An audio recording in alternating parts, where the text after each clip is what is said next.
Clemson Sports Talk with Lawton Swan. Ready, set. Just call me Swanee. Tiger style.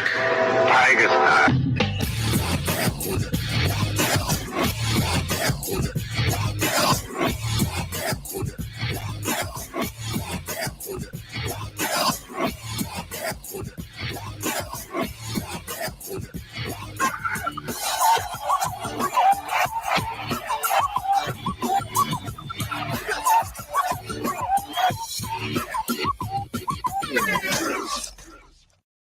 Finally, Clemson Sports Talk has come back to Drive Time. Hello, everybody. Lawton Swan back in the saddle. Once again, it is the show that shakes the Southland. Clemson Sports Talk for you each and every afternoon as you make your way around the great state of South Carolina and beyond, listening to us on incredible radio stations like Fox Sports Radio 1400 in the Midlands, around the world on the iHeart Radio application.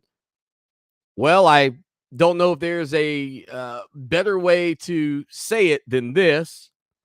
Well, surprise, surprise, surprise.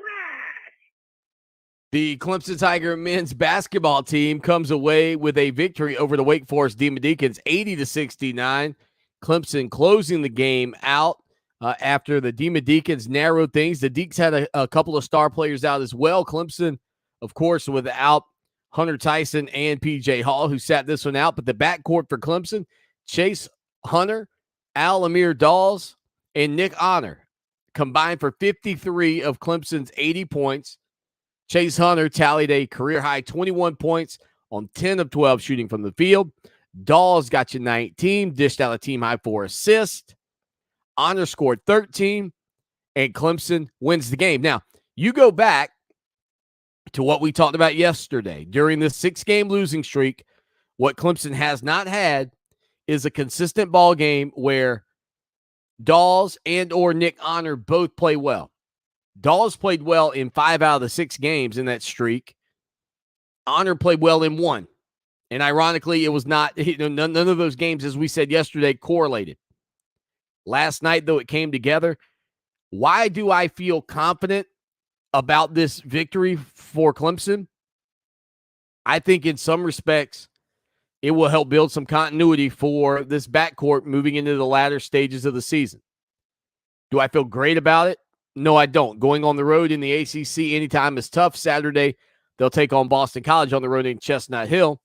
3 o'clock start on the ACC network. But there is no question in my mind that this was an absolute must-win game. Clemson now 13 and 15, 5-12 in the ACC. It definitely does not change any standings in terms of postseason play, et cetera, et cetera. But a positive win for your Clemson Tigers last night on the hardwood at Little John Coliseum. 803-450-0086, text line, phone line. Again, you can be a part of this program anytime, any place, anywhere. We always appreciate each and every one of you being a part of what we do here as we try to have a good time talking about your Clemson Tigers. We also talked yesterday about DJ Ooh-wee Ungalale. Not a lot of ooh-wee this past year, a lot more like ooh-wee Ungalale, but hoping for some good ooh-wees coming into the spring. And certainly when you look at DJ's attempts to lose weight, working out as he is, and the hope that some of that will bring much success for him this coming season. Clemson, very high expectations. We've talked about that. Spring football right around the corner. So a lot to get into here, a lot to digest, a lot to navigate with you on a beautiful Thursday afternoon, where I can't believe it, but the air conditioner at the Palatial 108 Studios is having to purr. It is having to run. That's right. We are having to run the AC on February the 24th. That's how quickly the state of South Carolina goes from 0 to 100. And it'll be, speaking of 100, it'll be 100 before we know it. That's for sure. Speaking of the Clemson Tiger football team, though, I do want to talk with you about some of the position groups coming into the year. I know The Athletic had an article on that very thing today. What is the strongest group? What is the weakest group? And we will take a look at what they said about it. I'll give you what I think about it, and we'll also take your thoughts on it as well. And if it makes it easier for you to tickle those keys, then you could just tell us what you think will be the strongest position group and what you think will be the weakest. And I get a sneaky feeling that a lot of people are going to slide into the thought process that Nick Eason's group on that defensive line may very well be the best out there. 803 again, 450-0086. That's the way that you can participate. But again, last night, Clemson comes away with a convincing victory over the Wake Forest Demon Deacons, and it was a surprising Wake Forest team, but nonetheless, the Demon Deacons were also shorthanded in this contest, and that I think is probably part of this story. The argument might be made by some out there that Wake Forest was equally down in terms of talent, I guess is the right word I'm looking for there, in terms of the talent that they had on the court. And for those people who felt like, and I was probably one of them, that the Demon Deacons would just cruise in. I mean, once you heard that the Deacs had several players out, it really did feel like, hey, you know what? Clemson's got a chance. So you're telling me there's a chance the Deacons were without Isaiah Mucius, who's a starter, Kadeem C., who had an injured right ankle in the first half, and also a third player whose name eludes me right now that was also out. And perhaps that was a part of Clemson's success. But you know what? You have to play with the cards you're dealt. And Steve Forbes, after the game, said, I just don't think we're locked in defensively to win a game like this on the road this late in the year. And they had their chances, but it really did feel like every time you turned around, Clemson was finding an open guy, making an extra pass, and all of a sudden you've got Alamir Dawes knocking down some threes. You've got confidence and energy in the building. And with Clemson needing some momentum, riding a 5-game losing streak, I mean, it was a big opportunity for them to break out. The Demon Deacons dropped to 11-7 on the season in league play, 21-28 overall. And this is not a perfect Clemson Tiger men's basketball team by any stretch of the imagination. Last night was not perfect by any stretch of the imagination. But the fact that Clemson found a way, and that's what you have to do when you are down a man like P.J. Hall, when you're down a man like Hunter Tyson. You just have to find a way, and it doesn't have to be pretty. But there were some moments in there where those guys on the perimeter were playing some pretty basketball. And you think about the fact, too, that when you've got Ben Middlebrooks out there, the freshman who doesn't play much, hadn't had a lot of minutes, doesn't give you a whole lot. I'm not saying you're playing a man down, but when you flip-flop a guy like P.J. Hall for Ben Middlebrooks, I mean, that is a big, significant change. Clemson, by the way, finished the game with a 6-0 run in the final 41 seconds to come away with their 80-69 victory last night. Clemson shot 54% from the field, 44% from the three-point line, and then 74% from the free throw line. The Tigers, 29 of 54.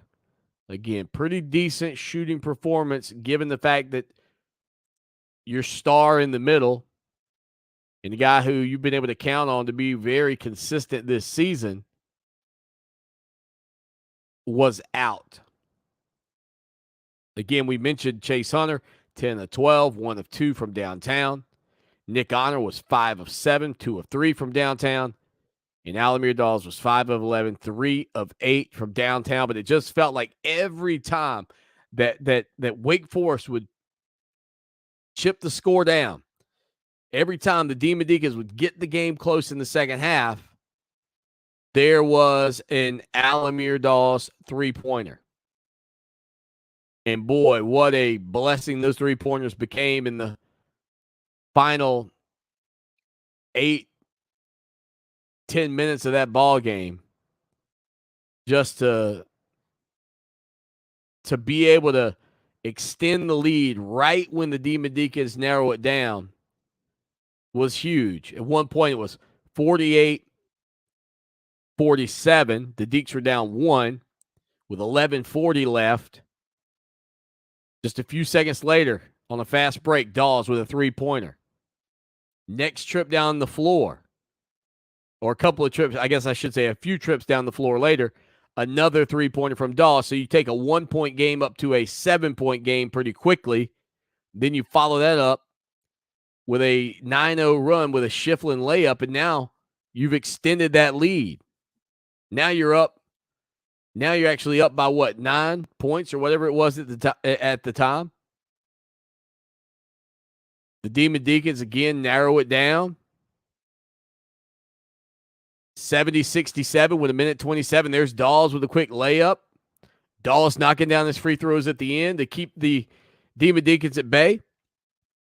And it just felt like whenever Clemson needed a big play, they got one. They got one. I was trying to look again at some of the spread. Let's see here. The Deacons would eventually cut it to 3.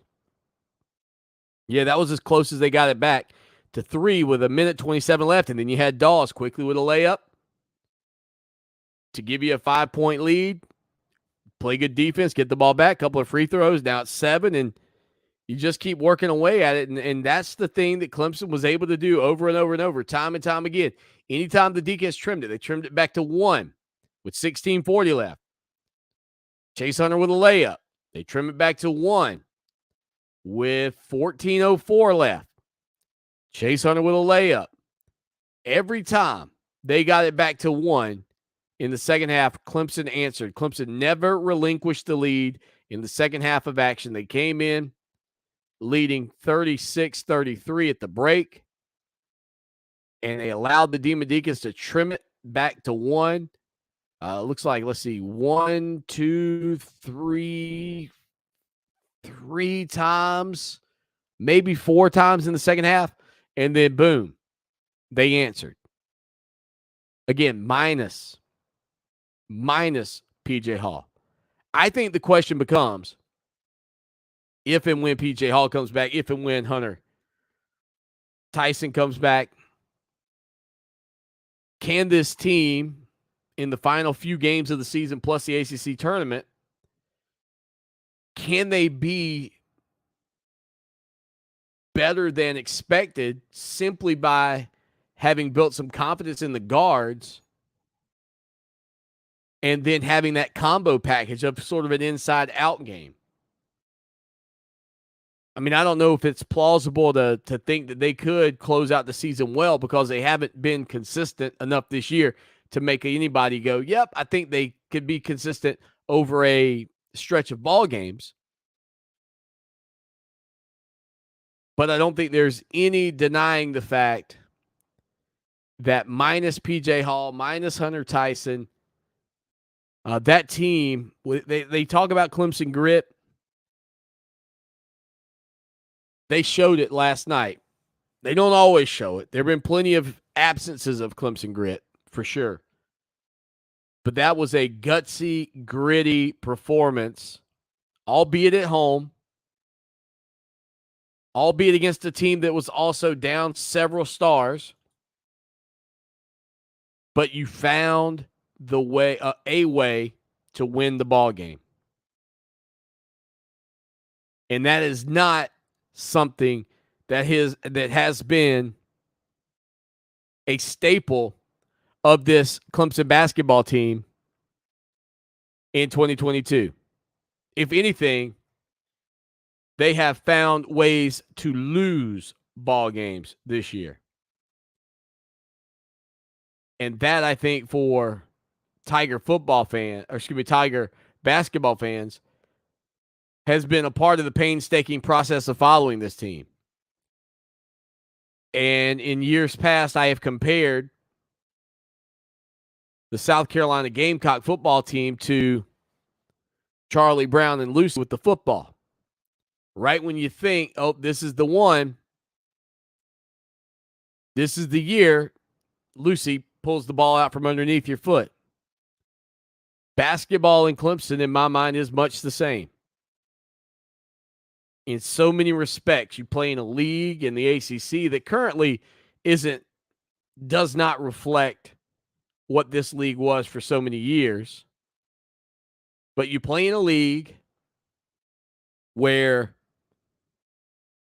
there has traditionally been high-quality basketball, of which I have not watched any more of the tournament, the history of the ACC tournament. I've not watched any more of that. I need to. And every time a guy like me, North Floor for life, thinks that this is a turning point for the basketball team, maybe this next player can be the guy that helps lift this team at some point to an ACC tournament championship. Who knows? Ball gets yanked out from underneath your feet. And this season felt like much of the same very early on. I think lots of people lost confidence in this ball club. I think maybe some of these players may have lost some confidence in themselves. And what a night like last night can do is just give you some positive energy to carry into this game at Boston College coming up this weekend, and then the final two regular season matchups against Georgia Tech and Virginia Tech. And I mean this with all sincerity.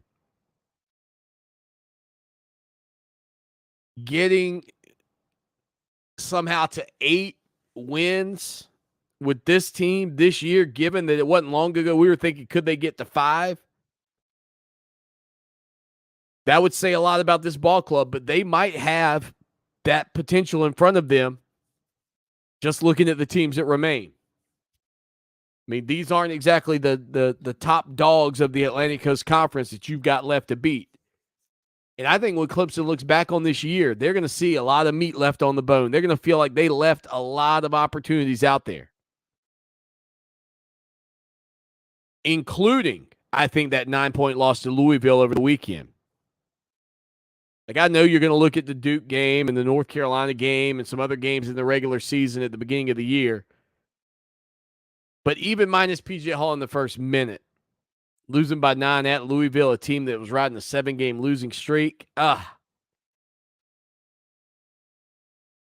Falling by 1 at Florida State. Oof. I mean, I guarantee you, at the end of this season, you're going to be able to go through, look at that schedule, and feel a little bit like you did when you sometimes looked at a Clemson football schedule with Tommy Bowden, and you're going to go, how did we lose that game? It's not a game we should have lost. And that is the difference in getting your dancing shoes ready for March and knocking your cleats off at the baseball diamond. I mean, that's the difference in the two. You cannot, in college basketball, let teams off the hook. You have to finish the job. You have to close out the deal. And this Clemson team early in the season did not do that several times. And then against ACC foes, had opportunities that they let just slip through their grubby little hands. Maybe I should switch that. Let slip through their gritty little hands. But last night they did not. Last night they did not. This Clemson Tiger basketball team played well in the second half. They played well as a team, and they did it without their two biggest stars in P.J. Hall and Hunter Tyson. And I really think that if these guards can continue to play well and you get one or both of those guys back, this team might get surprise a few people. I don't think it's NCAA tournament run the table at the ACC surprise, but maybe they win 4 or so games or 5 games, maybe even at the back end of the year. Who knows? When we get back, we'll hear from Clemson head men's basketball coach Brad Brownell after the Tigers' victory last night. The show that shakes the Southland Clemson sports talk on a Thursday. Last night, Clemson knocks off Wake Forest 80-69. Here's Brad Brownell's comments again. It's been 7 games. They lost 6 in a row. 7 games since he's been able to talk about a W. Here's Brad Brownell after the win over Wake. Big time win.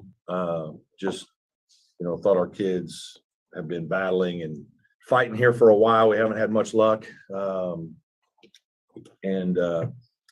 Just happy to see them excited in the locker room after a big win against a good team. We made shots tonight, which is something we haven't done consistently well. That allowed us to obviously get into a little bit of a zone, played a lot of zone tonight, just trying to slow them down a little bit. And, we were helped by them being in a little bit of foul trouble. A couple of their good players got into some foul trouble. So that gave us a chance. And then our guys kept making plays, though. We had to make a lot of plays down the stretch. We haven't always been able to do that. But, I just thought our kids fought incredibly hard, and they've been trying to stick with it. We just don't have much margin for error, even with PJ.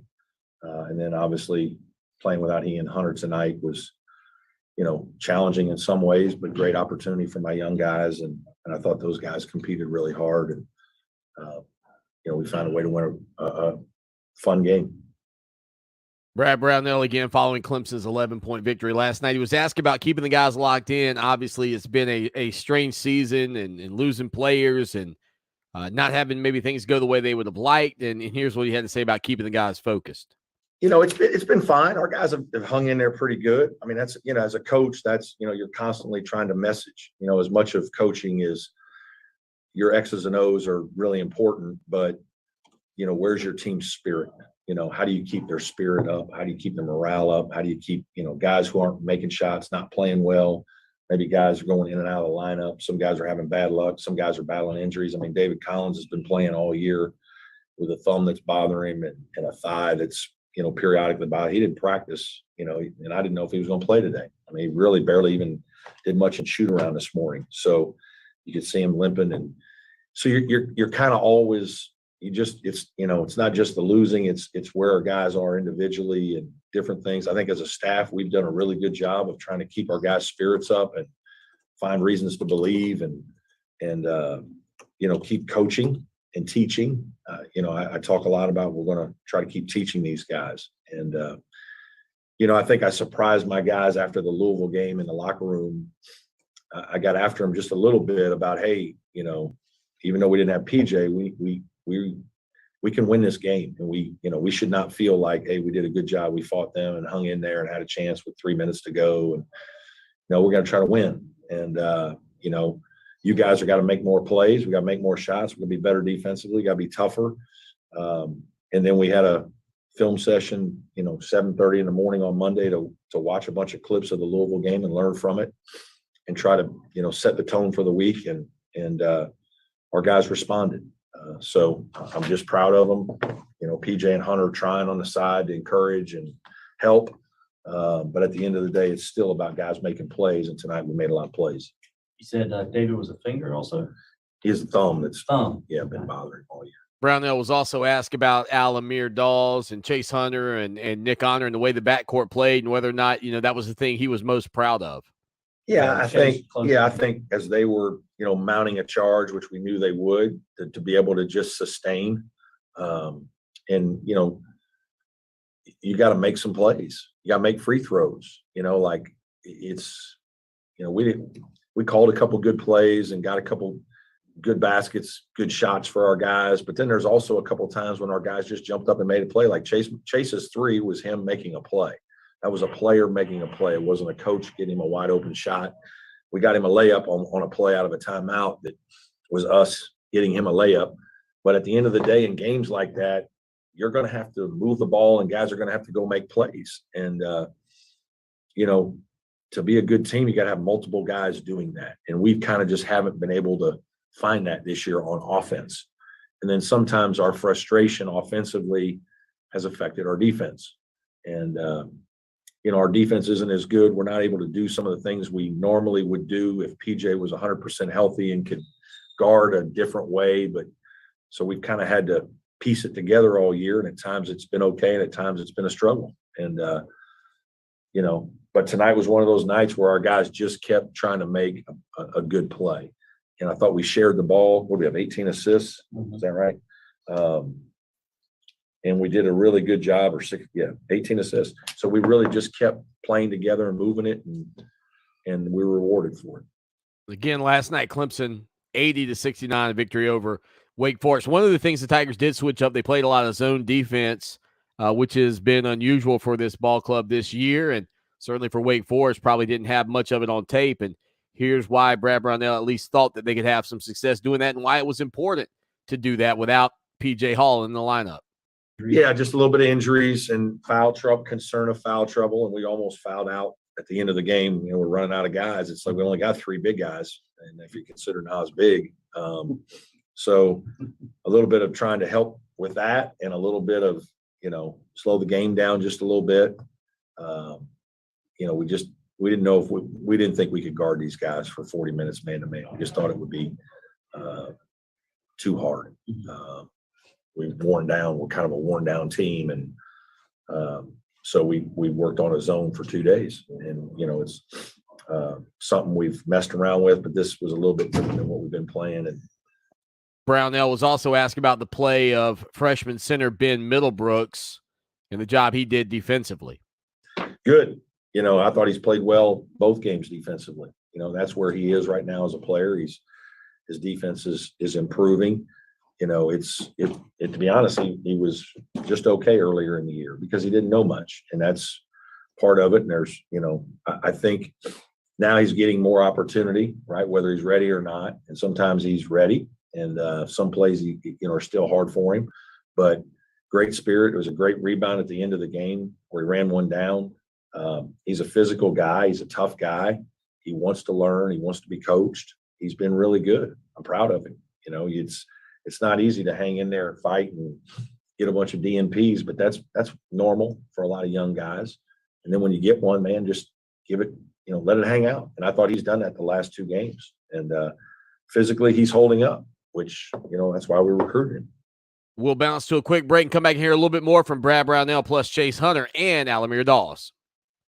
Back at it on a Thursday afternoon. Tim Beret, legendary Clemson SID, coming up in just a little bit. Again, we are discussing Clemson's victory over the Wake Forest Demon Deacons. A huge one for the Tigers. Snapped a 6-game losing streak. And I got into it yesterday about the backcourt play and the fact that Nick Honor and Alamir Dawes had not had games combined together where they played really well the past 6 ball games. But that happened last night, and it came, the Tigers came away with their first victory in a long time. And here's what Brad Brownell had to say about how that affected the game. Yeah, that's the difference in the game, right? I mean, if those guys consistently make shots and then we have PJ, we have a chance to have a really good team and beat some good teams. We haven't been able to do that. We've had, a lot of times it's been one guy. Occasionally it's 2 guys. Tonight we had all 3, and it probably took all 3 to beat somebody as good as Wake. We had everybody playing at a high level. And sometimes guys see the ball go in, one of their teammates get one in. Hey, that helps me with my confidence for my shot. It feels like, hey, that, we can make one. We had some good looks in Louisville for a while, and we just couldn't quite make them. So I thought that was really important. And obviously a huge difference in the game is just our guards being able to finish plays. One of the other key questions moving forward, obviously, for this Clemson Tiger team is the status of P.J. Hall. And, I mean, he has shown to be a force in the Atlantic Coast Conference in just his second year. I have called him one of the most skilled big men, maybe the most skilled big man Clemson's had there since Horace Grant, Eldon Campbell kind of days. If you talk about offense and defense, I mean, I don't know a guy that's better. Here's what Brad Brownell had to say about when he thinks, and I know, look, some of you will say, what about Trevor Booker? I'm talking about true centers. Here's what Brad Brownell had to say about Hall's possible return. I mean, it's day to day, just, he's had the medical people look at it. We've sent it off to NBA folks and doctors. And I think everybody feels like, he can still play as long as he feels like his foot is okay. he just needs to rest it, for a lot of time. And, if he feels okay, then he'll play. It wasn't good today, so no chance to put him out there. And you mentioned David's thigh. He was wearing the sleeve on his leg tonight. Yeah, he got knee in the thigh. I mean, he's had some issue with his thigh all year, and there's just games that it's really hard for him. He's got kind of that big physical body, so I mean, and he's plays so hard. He's so much physical contact. He's one of those guys that is going to be hurt some. He just, his thumb has been bad all year. And every time it starts to get better, and somebody hits it. And it's just something he's had to deal with. And, he's practiced most of the year, but he's had to take several days off. He didn't practice before this game at all. We had small numbers. I mean, we're out there trying to figure it out with, a lot of walk-ons. But at this time of year, you just do the best you can. And he gutted it out tonight. I mean, you could tell he was hurting. He showed great toughness and fight. Now back to PJ Hall. One of the other things that was brought up was whether or not the big man out of Dorman up in the upstate would maybe need surgery on his foot, especially now that he's out again, and well, at least now that he's out with it, and he was in a boot like 90% of the time anyway. Here's what Brad Brownell thought, or at least had to say about that. There's a chance when the season's over that he might do something. I think they're gonna, he's had a little problem with it in high school, and so I don't know if there's something structurally there that they're looking at that could be problematic. We haven't gone all the way to that point yet, but that certainly is a possibility. One of the other surprises might have been for some people that Nas Bohannon didn't get the start. Brad Brownell said it had to do with size. Yeah, just you know what? Both guys have played really well off the bench the last couple games. Obviously, Al had a great week last week, scored 18 in both games. And so kind of just, and Nas, I like bringing Nas off the bench. I just like his energy. Both guys played a ton of minutes. I don't know how many they play. Al played 29, 30. I mean, so they're playing starter minutes. I mean, it's just kind of a little bit of a rhythm. I mean, I think hopefully the zone was helpful. But, he's a terrific player. He and Laravia are they good. Steve's doing a great job. They've got a really good team, and they've played very well. I know, they weren't quite up to par today. But Monsanto played great, made shots. They got a lot of different pieces, weapons that can beat you. Obviously, Musius didn't play tonight for them.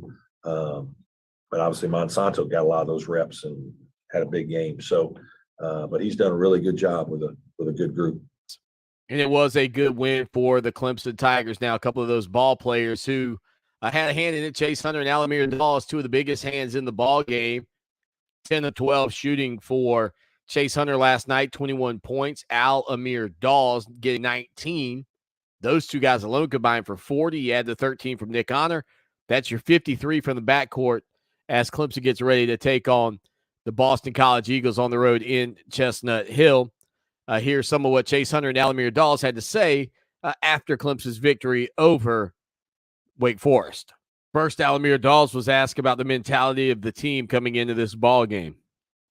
Just to create more for my team. Obviously with PJ with us, we're higher with our offensive game, but since he's not here, we have to just step up and work at just making other guys better and just creating for not only ourselves but other players too as well. So. Chase Hunter and Alamir Dawes were also asked about whether or not they had spoken before the game about having to kind of pick things up in the backcourt, given the fact that PJ Hall was out. Yeah, we had talks. Even Coach mentioned it. He said we just gotta all just play hard. That was the main thing. It wasn't like the backcourt just got to step up. You know what I'm saying? Everybody just got to play hard, and we all need to come together. What worked for you tonight? Career high points, field goals.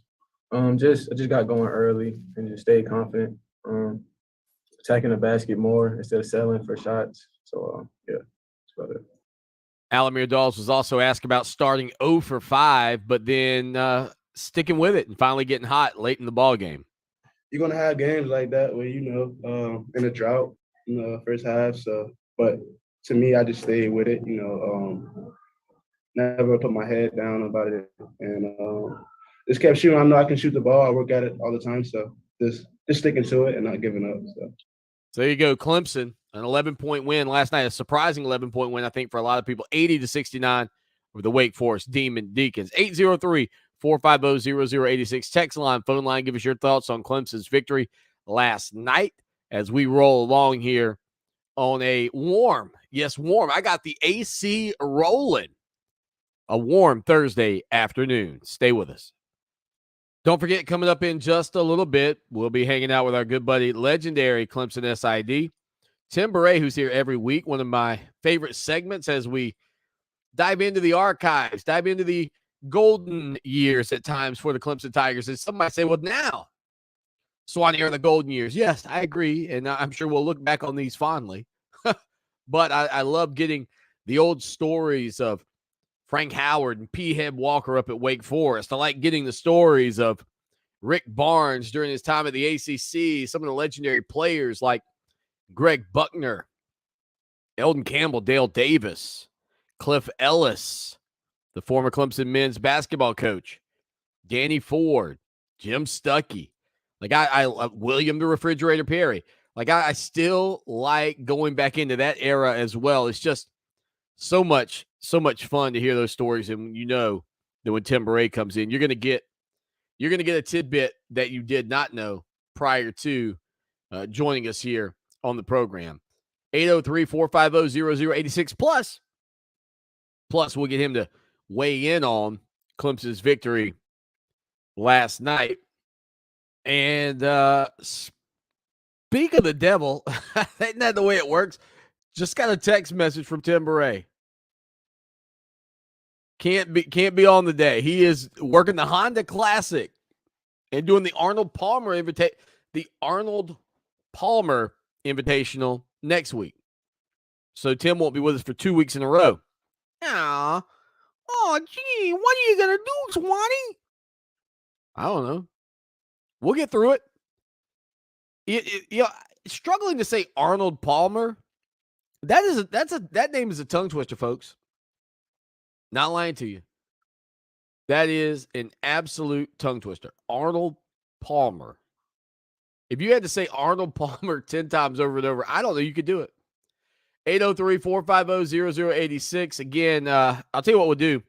In hour number 2, we'll walk through that list from The Athletic, ranking Clemson's position groups. I'll give you my thoughts on it. Also, where I think Clemson falls and the team that will try to knock the Tigers off this coming season in Death Valley. NC State extended head coach Dave Doran's contract earlier today through 2026. The new deal will pay him $5 million a year annually.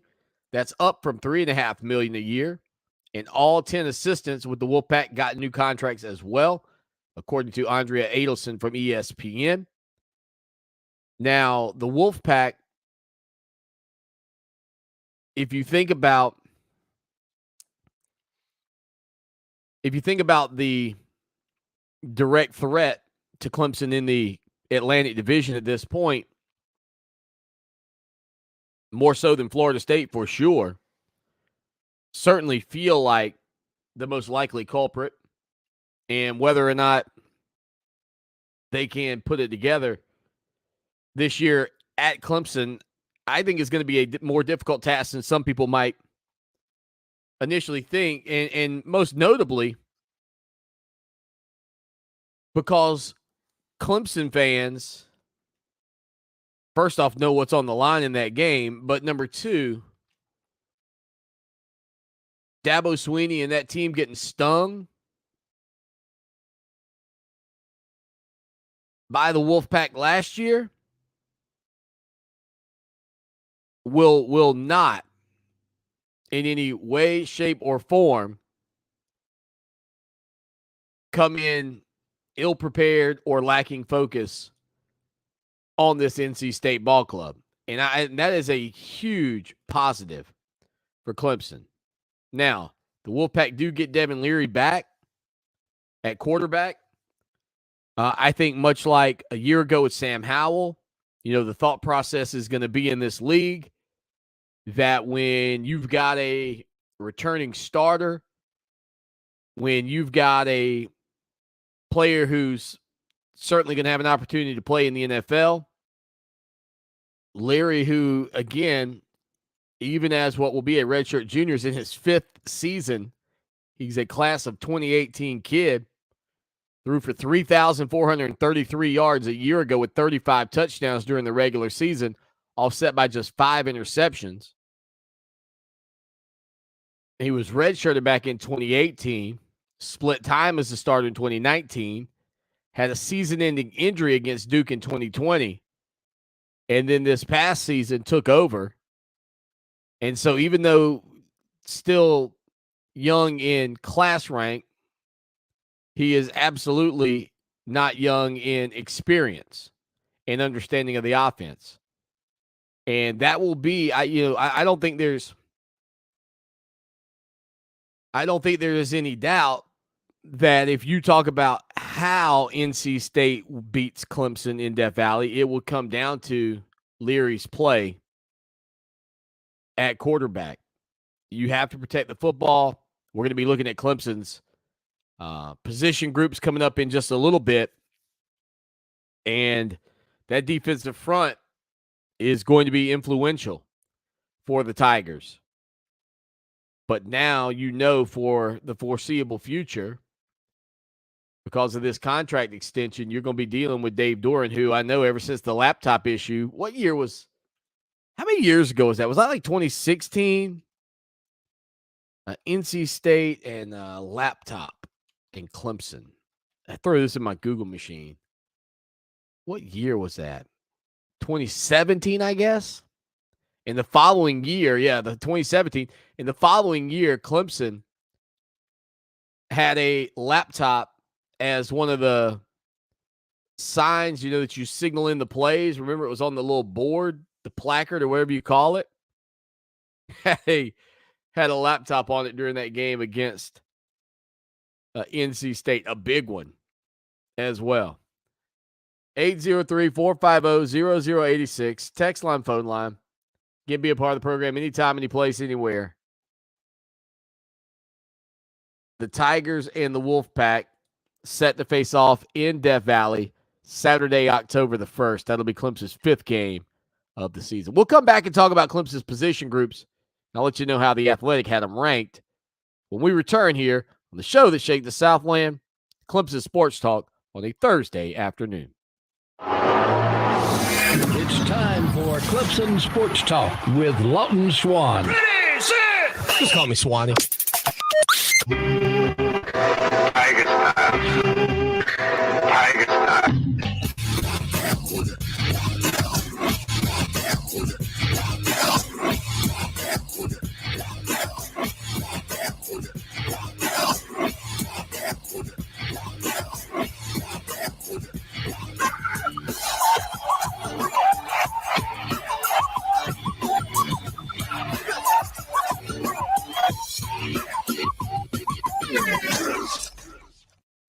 It is hour number 2. That's drive time right here on the show that shakes the Southland, Clemson Sports Talk. Lawton Swan with you on a Thursday. And I know some of you just turned on the dial and thought, man, it's 5 o'clock, Thursday. Tim Beret, legendary Clemson SID. Yeah, just moments ago, if you were with us, you heard me text you that Tim Bray actually, one of those things where people, what's the old, I'm not like a superstitious guy, and I don't know like a lot of those routine things that people do, but the old thing about your ears must be burning. And then there's something else about like scratching your nose, I think. I don't know what the scratch your nose thing is. If you know, let me know. But right when we were talking about Tim Bray, we get a text. He's not going to be able to join us. He's actually working a couple of golf tournaments. The Honda Classic, had to go back to his text, and the Arnold Palmer Invitational next week. So 2 weeks without Tim. Sad face emoji. But we push forward for you. Why? Because big heart emoji. We love you. 803-450-0086. Text line and a phone line. Be a part of the show anytime, any place, anywhere. All right, so I was talking earlier about the fact that we are getting into the time of the year with Clemson's spring game or spring practice looming and the thought process around Clemson's program from top to bottom in a season where a year ago you finished 10-3, but the expectations were coming into that matchup with Georgia that you were going to play for the national title. And while I don't believe that had Clemson beat Georgia, given what we saw the rest of the way, that they would have been an undefeated team playing for the national title and bringing home the gold scepter like the Bulldogs did with their victory over Clemson, I do think that the nature of that game and the tinge of what that season was for Clemson could have been changed fairly significantly with a confident win over Georgia. Like if the Tigers just survived the Bulldogs, kind of the way the Bulldogs survived Clemson, I don't know, given the rest of the results for the Tigers that you saw, if, they wouldn't have had still a few more losses on the schedule. But if they were to have beaten Georgia fairly handily and had some confidence coming out of that game, maybe things go different for the Tigers. And as they get ready to take spring practice on in less than a week, that they are anxious to wash that bitter taste of a 10-win season.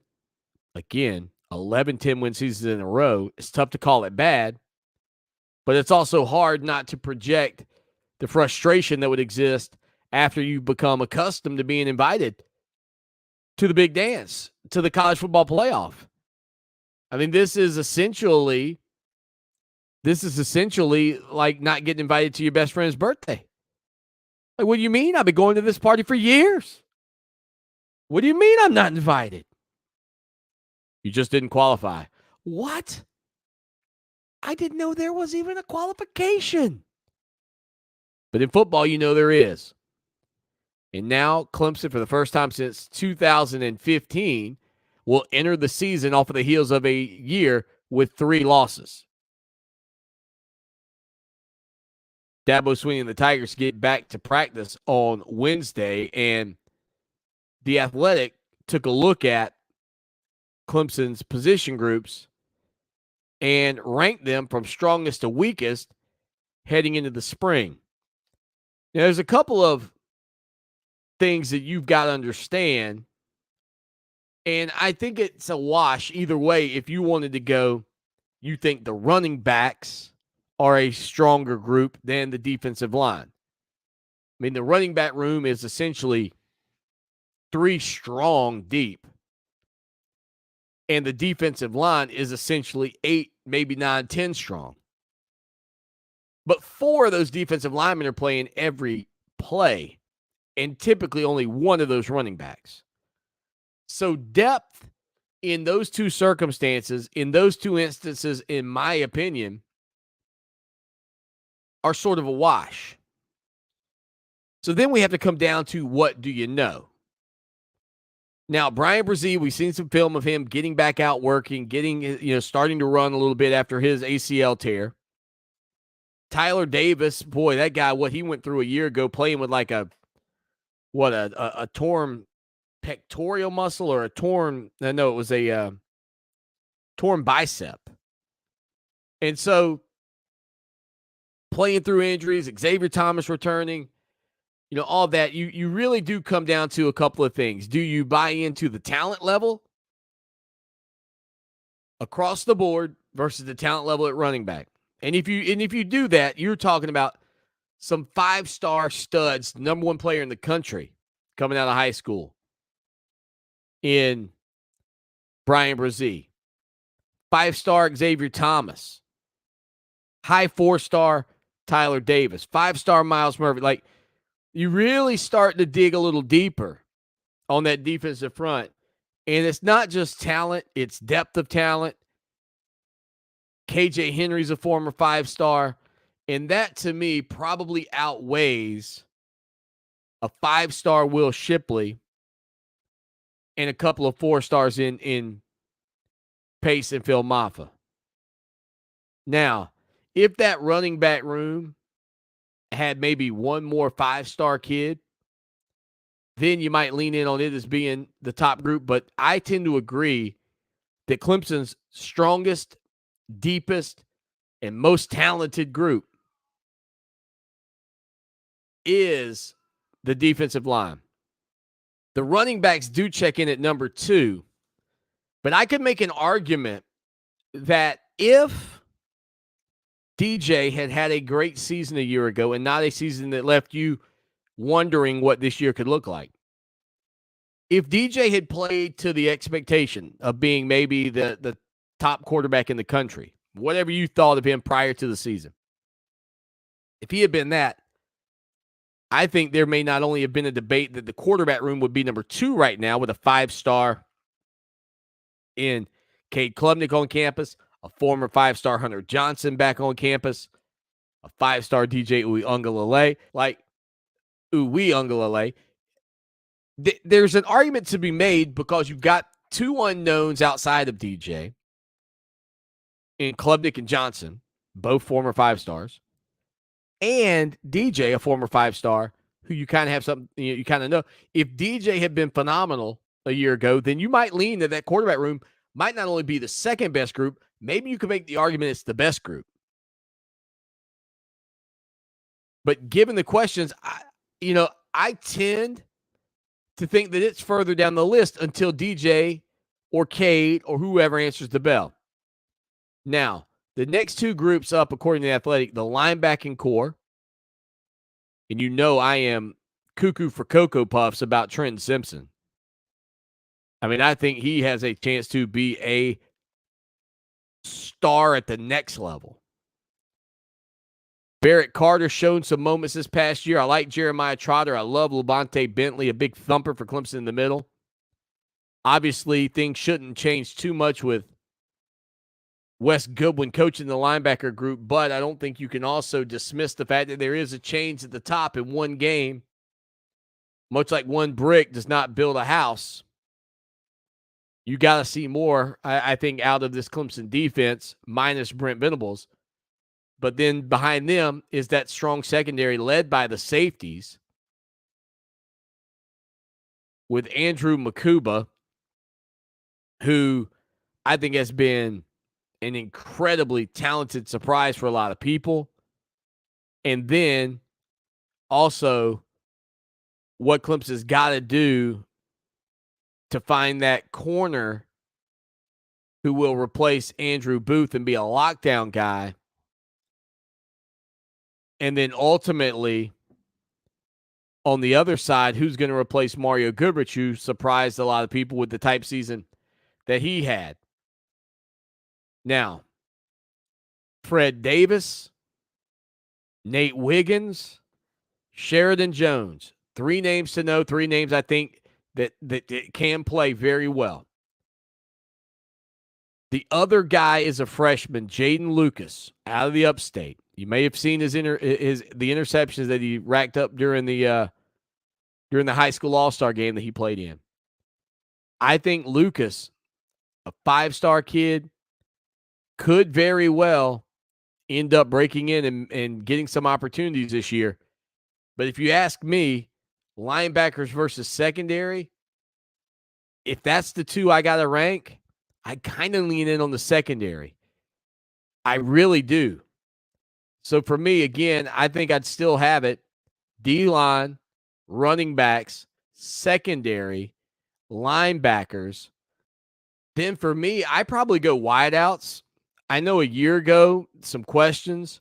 I know Joe Ngata's been banged up his whole career, but I picture the Collins, Bo and Dakari playing well, Ngata, E.J. Williams.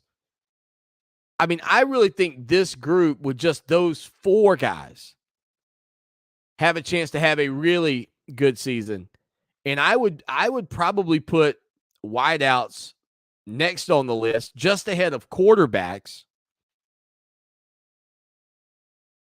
Then I think there's a great debate between whether you think one of the strongest or weakest groups ends up being tight ends or the offensive line. And tight ends come down mostly to me to the productivity that we've seen, which has been little to none. And the offensive line took a little shot when Hunter Rayburn retired. I guess that's the word we're going to use. You know, it was going to be a coaching, take a student coaching position. Now, I think for the team's sake, you would hope that O-line is above tight end. Because if the offensive line ends up being the weakest group on the team, then having that running back group at 1A or 1B, wherever you would personally rank them, the wideouts or the quarterbacks, wherever you would rank them, I don't think it really makes all that much of a difference. Because if you can't block anybody, you're in big trouble. So for me, again, if I go weakest, I still think it might be the tight ends.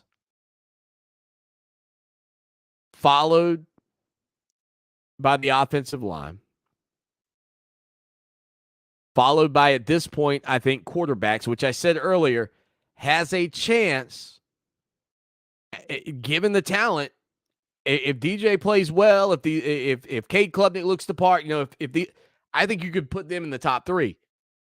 But followed by quarterbacks, followed by what I believe will be a very talented wide receiver group, followed by the linebackers, then the secondary, then I think the running backs in the top group are the defensive linemen. I think that's probably, you know, pretty close to how I would have it. The one thing I will note again, and I want to make sure I put this out there because there's no reason to believe,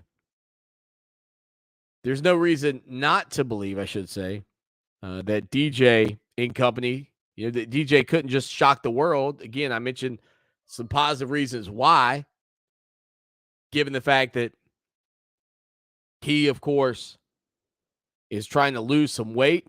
I think that would help him.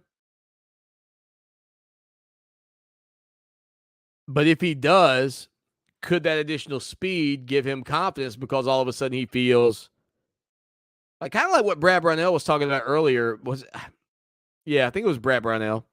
I can't remember if it was Brad or one of the, whether it was Chase Hunter or Alamir, but I think it was Brad who was saying that, you know, once a guy starts knocking down some shots, now everybody starts to get more and more confident.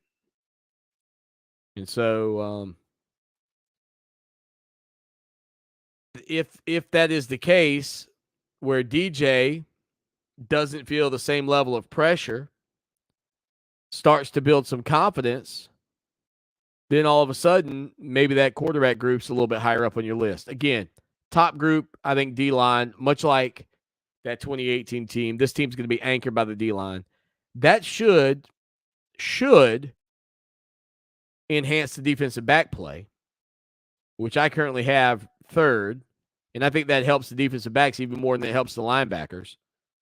But I got D-line 1, running backs 2. I think DB's 3. Linebackers 4. I think wideouts 5, QB 6. And maybe you could flip-flop those again. I think that's tight. And quarterback could go all the way up to probably as far as number 3.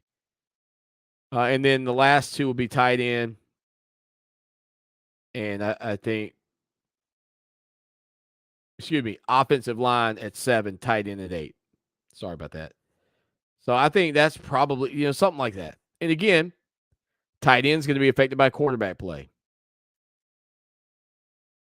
Quarterback play is going to be affected by offensive line play. And the fact that those are in the bottom 4, probably not great for the offense, but the positive is the defense.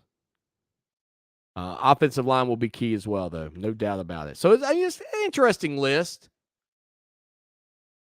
And again, the way it was rated, the way they were rated by the Athletic, the offensive line, the worst. The wide receivers, the second worst. I really disagree with that vehemently. Quarterbacks 3rd. Tight ends 4th. Secondary 5th. linebacker 6th, running back 7th. I guess I'm doing this the wrong way for you, huh? That's probably confusing. Top group defensive line, 2nd running backs, 3rd linebackers, 4th secondary, 5th tight ends, 6th quarterbacks, 7th wide receivers, and 8th offensive line. I just can't put the wideouts that low. I just can't. I mean, I think the wideouts might even have a chance to be the 4th best group on this team. Troy Stellato, you start to mix in some of these other young guys. Will Taylor, what happens with him when he gets back? Some of the freshmen, Adam Randall, like what do Antonio Williams, like what do those guys bring? You know, to me, the wide receivers, as much as the quarterback, maybe have a chance to move up into 4 and 5, somewhere in there. For a lot of people, not just for me. And again, I've got a D-line 1, running backs 2, defensive backs 3, linebackers 4, wideouts 5, quarterback 6, O-line 7, tight ends 8. And I think the quarterback could be as high as 3. You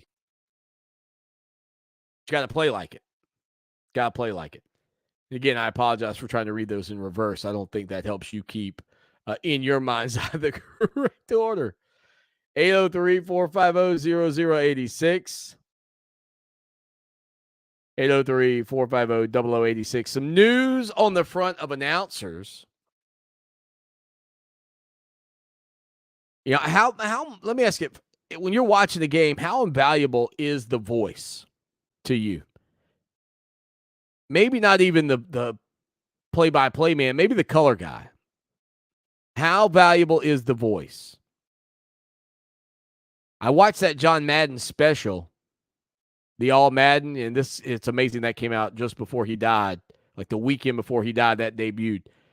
Phenomenal story about John Madden. But, you know, Madden was the voice of for many of you, the voice of your youth, the voice of the NFL. Madden and Summerall, hashtag all day, every day. Matter of fact, I think the game Madden was further enhanced by the fact, and even their brand of he and Pat Summerall was enhanced by the game because of the familiarity, I can't even say that word, of listening to those guys. What's the voice worth? And it looks like there's a big mic move being made in the NFL. We'll update you on that when we get back. The show that shakes the Southland, Clemson Sports Talk, again off the heels of Clemson's 80-69 victory over the Wake Forest Demon Deacons last night at Little John Coliseum. So I was mentioning John Madden and the All Madden series, or the All Madden show that was put together just right before he died. It's kind of crazy, the timing on all of that. But, you know, they were talking about Madden and how young he was when he started calling games and getting the telestrator going, and boom, you know, and everything they kind of went into, and then you get into touchdown, you know, all of that. Well, according to reports, Troy Aikman is nearing a deal to join ESPN as the lead analyst on Monday Night Football. And Monday Night Football, in my estimation, has lost some luster through the years. And I recall, not all that long ago, for whatever reason, I can't remember if somebody died. I mean, I hate to say that. But there was something that happened, and I was like, man, let me look at these, you know, Monday Night Football announcers through the years. And quite frankly, and boy, I hate to say this because I'm an announcer in the business, right? Like I'm not on the list of the next guys up. If you want to pay me, I'll be the voice, believe me. But I was looking at a list of the color commentators in recent memory. And it was kind of sad, honestly. Tony Kornheiser was a color commentator for 3 years, 06 to 08. Matt Hasselbeck, Booger McFarland, Brian Greasy, Louis Riddick, Jason Witten. John Gruden did it from 09 to 17, and when John Gruden was on it, I think it was pretty good. I really do. But of those other names that I've read to you essentially since 2006, none stand out. Joe Theismann, maybe.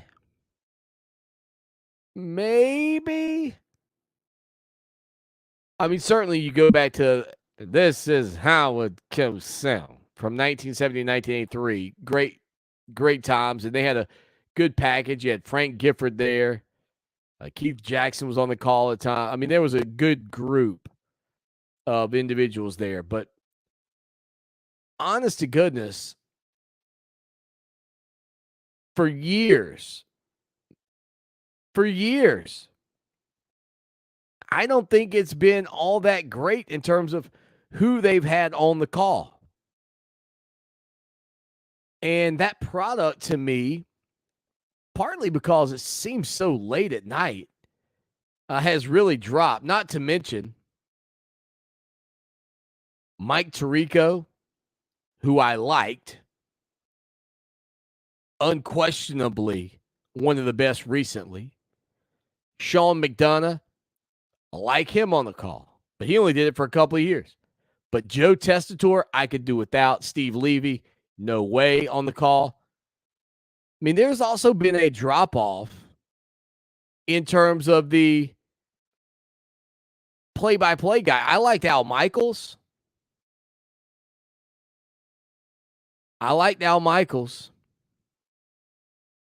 But there's no doubt, like recently, I mean, when you had a pairing of Booger McFarland and Joe Testator, oh, congratulations. Way to present a college version of the NFL to us. Now the question becomes, what happens if Troy Aikman ends up getting a deal like this?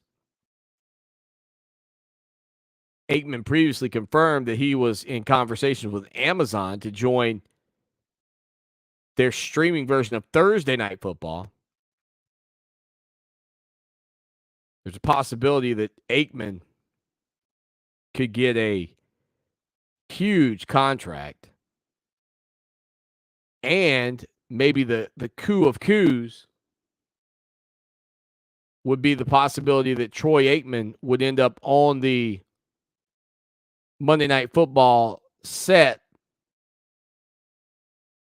alongside his partner from Fox, Joe Buck. Now, there's also some conversations and possibility that maybe a guy like Chris Fowler would be the perfect setup there in the booth. I don't know. Like, I think it's difficult, honestly, to say unequivocally, hey, this is the best pairing.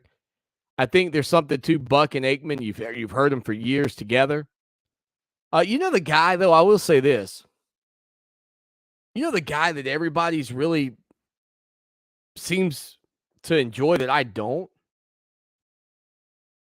I don't like Tony Romo.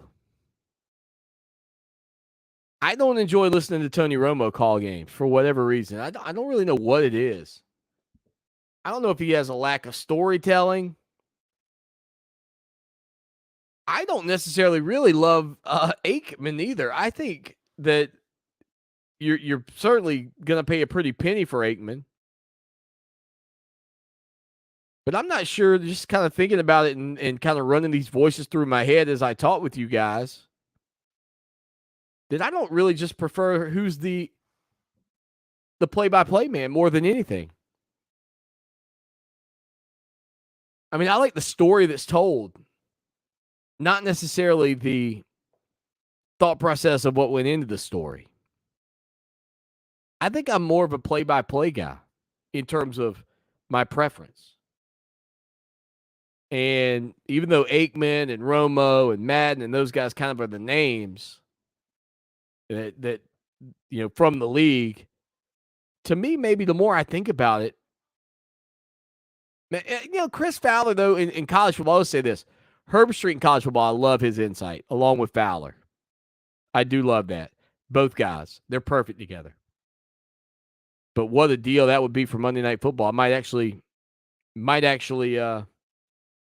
start watching again with a little change. And I can tell you this, I never saw Booger McFarland as the color man on Monday Night Football, and I hope I never have to. Stay with us. The show that shakes the Southland, Clemson Sports Talk on Twitter at Clemson Sports. Join the 24,000 followers who already do and the 700-plus subscribers to our YouTube channel. Easy way to get there, tinyurl.com/Clemson Sports TV. Can't wait to get back live with you on the video feed. Man, that's going to be awesome. There'll probably still be some days where I won't be, but I think we're getting closer. Scariest thing for me is I've got this little broadcast delay sitting in front of me, and I talk about how close we are. I've yet to plug it in to see if it works. So you can say, Swan, you got all the equipment? Yep. Does it work? I hope. It used to. Well, speaking of used to, there was a guy named Tom Brady played in the NFL. Kind of sticking with the NFL theme here. I saw yesterday that there is a new movie coming out where Tom Brady will play himself. This is a movie about some women who are going to Super Bowl. Oh, boy. I'm not great with my Roman numerals. LI, which I think is 51. That's the one where the Falcons were up 28-3 and got beat, right? The film is called 80 for Brady, and it's about 4 older women who all are Patriots fans and decide to take a life-changing trip to see the Patriots. And Brady is going to be playing himself in that movie, and his production company, 199 Productions, will help produce the movie. I have no idea if this movie will be any good. I have no idea if Tom Brady needs to work or do movies or even be in the broadcast booth with Troy Aikman or anybody. Who knows? But I will say this. Who would play Tom Brady if Tom Brady wasn't playing Tom Brady? You follow me on that? Like, who plays Tom Brady in a movie about Tom Brady? I mean, there's some criteria, right? It's got to be younger. You guys, you can't shout at me somebody like Sean Connery. Even though Sean Connery's dead, he's also way too old to be Tom Brady. So it's got to be somebody sort of youthful. Got to be somebody around or just slightly younger than Tom. You got to have, I think, a little stature. Now, I know you can fake that in movies. You can get, you can have a guy stand on something or whatever. I lean in on Jake Gyllenhaal. That sort of was my initial, go-to. Jake Gyllenhaal. I mean, I couldn't tell you a single movie Jake Gyllenhaal's ever been in. I couldn't even tell you much about him outside of when I started thinking, who would I pick to play Tom Brady? That was the guy. Now, if the question were, who would I pick to play me? I mean, obviously seeing that Brad Pitt and George Clooney aren't available and they're older than me, it'd be tough. It'd be tough. But, I mean, if I could convince Brad Pitt to shave his head and maybe shave his facial hair, I might have my guy. I mean, listen, I have actually Will Smith. I've been mistaken for Will Smith. No. Have I ever told that story on the air? So a long time ago, my sister said, "You know who you look like? You look like Will Smith." And we both have big ears? Like, I'm trying to figure this out. Well, for years, people would tell me that I looked like Matthew Lillard. Now, this is all when I had hair. Matthew Lillard, who was in Scream. He played Shaggy in Scooby-Doo. Definitely could see the resemblance with Matthew Lillard. As a matter of fact, I'll be honest. There's a photo of Matthew Lillard that I can actually look at. It's not a straightforward, not a straight-on photo, but a photo where he's kind of leaning his head back and screaming.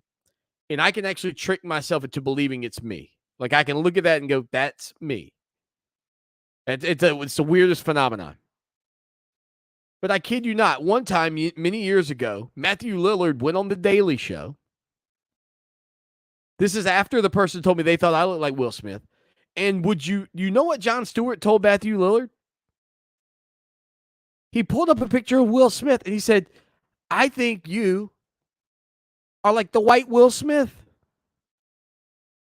And he had them side by side. And when I heard that, I was like, I was flabbergasted. I think that would be the right word. Absolutely flabbergasted. So yeah, I don't know. Maybe Matthew Lillard would have to play me. I know he's a little bit older, but if LeBron James can star in a commercial with young LeBron James, then Matthew Lillard can play a young Swanee. I think so. We could pull it off. 803-450-0086. By the way, I also saw this just a few minutes ago. I know I was talking about the Troy Aikman stuff. I couldn't remember what the deal was, but I did see it. According to sources, the New York Post, I guess, Troy Aikman is expected to be getting a deal that will pay him more than $17.5 million per year, which would be more than double what he was reportedly making with Fox. There's also some conversation, by the way, that Sean McVay, the Super Bowl champion head coach, Sean McVay, might actually be looking at getting out of the coaching business and into the announcing business. And if you think about the stress level of that, I don't know that that's a terrible idea, quite frankly. I mean, it's a lot less stressful calling one game a week, and you don't have to care who wins or loses.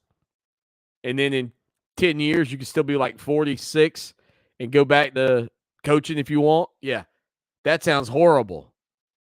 Man, I feel so bad for Sean McVay. Incredibly 2 hours coming up, man. Crunch time. No Tim Brady today, though. That still pains me. No Tim Brady next week either. With a quick break, we'll come back. We'll put a big old bow on the show that shakes the Southland on a Thursday afternoon. What have you done for me lately? It's a fair question. Just don't lose sight of the bigger picture. Don't forget history. Lucky for us at Clemson, the answer to the questions, what have you done for me lately, and what have you done always, are the same.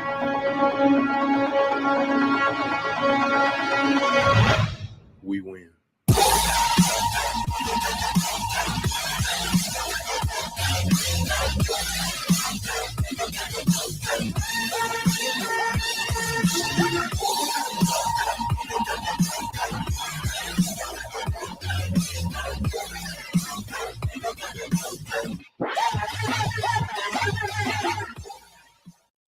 Final segment on a Thursday afternoon. Lawton Swan, Clemson Sports Talk.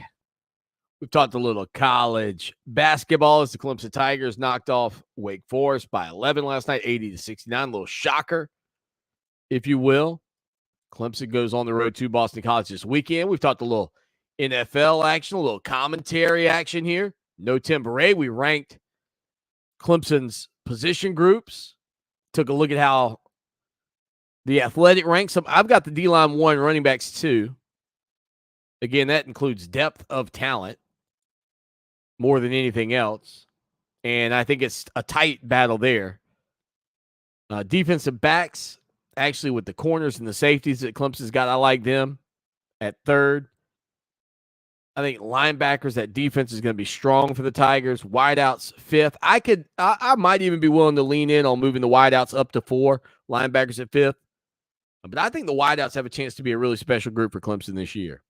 But I got wideouts at 5th, quarterbacks at 6th, and I think quarterback play if DJ were to play phenomenally, could jump all the way up to like third.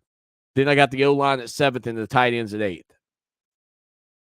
How would you rank them? We'd love to hear from you. 803-450-0086. Now, those of you that didn't join us early in the program missed some of what Brad Brownell had to say following Clemson's victory over Wake Forest last night.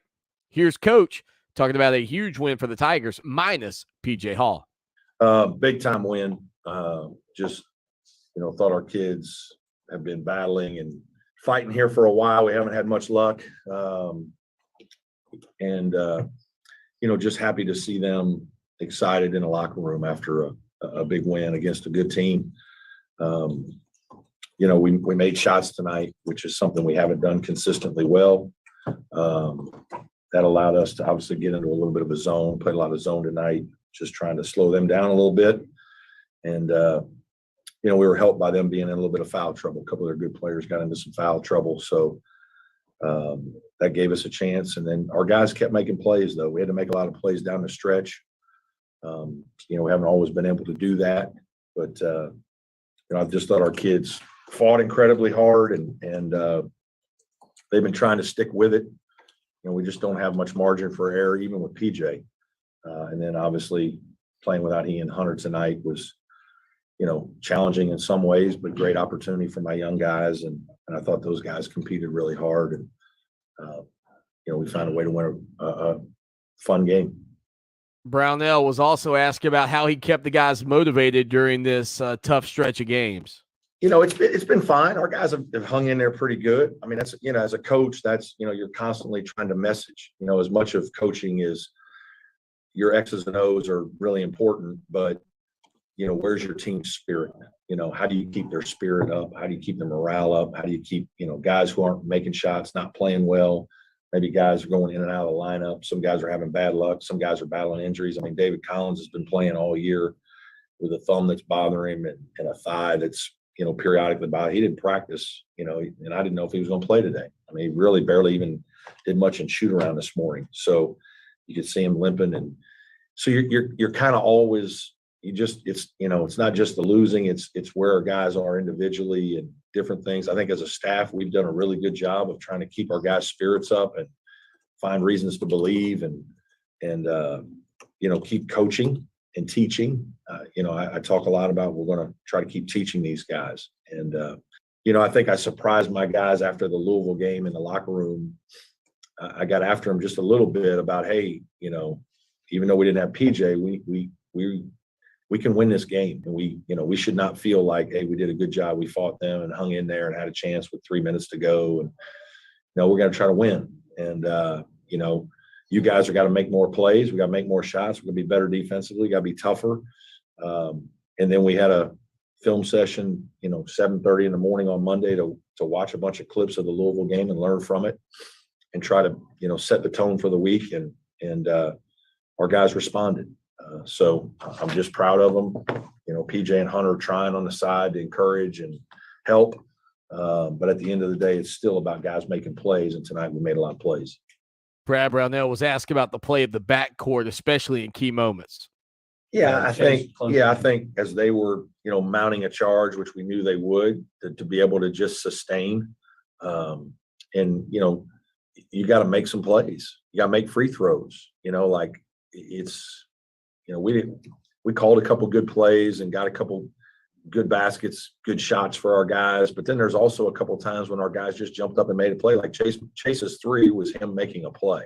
That was a player making a play. It wasn't a coach getting him a wide open shot. We got him a layup on a play out of a timeout that was us getting him a layup. But at the end of the day, in games like that, you're going to have to move the ball and guys are going to have to go make plays. And, to be a good team, you got to have multiple guys doing that. And we kind of just haven't been able to find that this year on offense. And then sometimes our frustration offensively has affected our defense. And, our defense isn't as good. We're not able to do some of the things we normally would do if PJ was 100% healthy and could guard a different way. But so we've kind of had to piece it together all year. And at times it's been okay. And at times it's been a struggle. And, but tonight was one of those nights where our guys just kept trying to make a good play. And I thought we shared the ball. What do we have, 18 assists? Is that right? And we did a really good job, 18 assists. So we really just kept playing together and moving it, and we were rewarded for it. A huge victory last night. We've got to get out of here. Until tomorrow, as always, y'all take care now. And go Tigers.